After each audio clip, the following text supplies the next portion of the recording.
Hi, so we're back with part 3 of the series, which is home food, dog food, and just nutrition in pets. What's going on with Bubbles' food kind of situation questions. Now, instead of cat, I've got Piggy joining us this time. Hi, Piglet. For me, giving home cooked food for Bubbles has been a very important thing for very long. I think I struggled for about 6 years trying to give her different kind of home cooked food because she's also a very, very picky eater. She would barely eat any kind of meat except chicken and maybe fish. She had a phase where she had fish for like a couple of weeks. I completely get what you're talking about when you say fussy dogs. I mean, you've got a husky, and huskies are like known to be the fussy breed ever. And especially when it's in the summer months, because they reduce their food intake a lot more when it's too hot. And otherwise, as well, it's like they get bored very easily. So you have to keep giving them different options, you have to keep giving them different things to eat. So that's a very, very important topic to discuss. Like, how do you deal with fussy dogs, whether it's home food or dog food, and I'll cover both today. See, we had a really nice and productive discussion in our last series where we spoke about how you can balance home food. So even in that case, I feel like however fussy your dog is, like you're mentioning that you've tried chicken, you've tried fish, but it's just for a couple of days or a couple of weeks, and then Bubbles get bored and you have to come up with something else. But that's when you're only giving chicken and rice, or if you're only giving fish and rice. But when we've discussed the options of a balanced diet, and we're doing that with a lot of vegetables that we're adding into it, we're doing that with a lot of different kinds of grains or carbohydrate sources or protein sources that we're adding into it, it automatically goes in a way where they're getting different smells. I'm not going to cover taste in this, I'm only talking about the smells, and that's why they don't probably get bored as easily. So if there's a lot of mixture there and it's completely balanced with home food, I don't think Bubbles or any other dog is going to be as fussy as they would be if you're giving the same thing on a daily basis. Having said that, this opens up a whole new debate about how kibbles is the same thing every day. Then it's like the same taste, the same shape, the same brand, everything on a daily basis. So how exactly is that okay then, and how come the pets don't get bored of that if we're giving that on a regular basis? So for that, it's like, why exactly do pets not get bored of kibbles is another thing. I'll definitely cover that in a different video.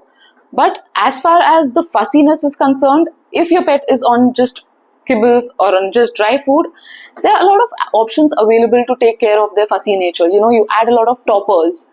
But remember, these are toppers. These are not replacements for the meal. So if you're adding those wet gravy pouches available by various companies in the market, but if you're adding those gravy pouches, remember again, those are toppers. They're not actual replacements. So you cannot just give a wet pouch and say, I'm done, this is my pet's meal for today. You can use that just to add flavor to the diet, to make sure that they're not as fussy and they're eating the dry food or the kibbles properly, but not as a replacement. Same thing if you're not going for the wet food pouches, you can go for bone broth. Again, there are a lot of amazing companies who are making bone broth, which you can add as a topper to your pet's food, or you can just add some homemade chicken broth, some homemade vegetable stock. When I say chicken broth and vegetable stock, I mean genuine stock with no salt or anything else in that. Just something to add a little smell, add a little extra flavor or texture to your dog's food. And I've honestly seen that all these techniques work really well when it comes to a fussy dog. What about pets who are fussy eaters? Then we'll just have to give them some of the home cooked meal and supplements, right? So now, would those supplements in turn damage their body or would benefit them? There is definitely something as too much of supplementation. I mean, too much of iron, calcium, or other minerals, other vitamins. Yes, that does exist. But in the Indian scenario, what we have noticed is, and I'm sure this is something most of the senior vets are going to agree with, it's when you're giving home food, you're usually underbalancing the food and not over supplementing your pet. It's very rare for you to be able to over supplement your pet on home food unless and until you're just adding way too much of a single ingredient. Like I would say, fish is a very rich source of zinc. So if you're adding just fish or too much of that, maybe that might lead to a couple of issues. But otherwise, if it's a balanced home food diet or even a balanced pet food diet, I don't see a risk of over supplementing your pet. Again, if you're giving a good, very good balanced diet, home food, dog food, good brand, whatever, plus also supplementing your dog with a lot of additional syrups, multivitamins, plus calcium syrup on the side, or iron tonic on the side, or whatnot. In that case, yes, you may face a risk of over supplementing. So I'd say just talk to your vet about this. Try and discuss if your pet's diet is actually balanced or not, or is it lacking in any nutrients, and do you generally need to supplement anything else or not. Another thing you can do, supplement with supplements, okay, not with my rubber band. Another thing which you can do is there are a lot of labs available which are there for human food, human treats, human biscuits as well. I didn't mean human treats, I meant human just snacks, pet treats, human snacks.